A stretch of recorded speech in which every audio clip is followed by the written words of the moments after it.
গুমের শিকার হয়ে ফিরে না আসা ৩৩০ জন ব্যক্তির বর্তমান অবস্থা অনুসন্ধান চলমান আছে বলে জানিয়েছেন গুম সংক্রান্ত কমিশনের প্রধান মইনুল ইসলাম চৌধুরী।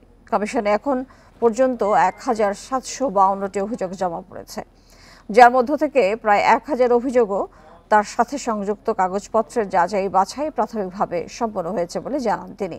সকালে রাজধানীর গুলশানে এই বিষয়ে ব্রিফিং কমিশন প্রধান এইসব তথ্য জানান। ফিরে আসা ২৮০ জন অভিযোগকারীর জবানবন্দি রেকর্ড করা হয়েছে। এই বিষয়ে প্রায় ৪৫ জন আইন শৃঙ্খলা রক্ষাকারী বাহিনী ও গোয়েন্দা সংস্থার বিভিন্ন পর্যায়ের কর্মকর্তাদের বক্তব্য রেকর্ড করা হয়েছে।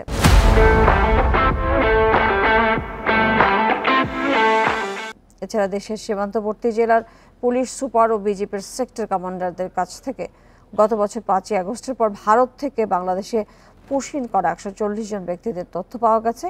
এই তথ্যের প্রাথমিক তবে অনুসন্ধান শেষে কোনো গুমের শিকার ব্যক্তির নাম এখনো পাওয়া যায়নি। কমিশন প্রধান জানান, গুমের সাথে জড়িত ব্যক্তিদের ব্যক্তিগত অপরাধের দায় পুরো বাহিনীর উপর বর্তায় না।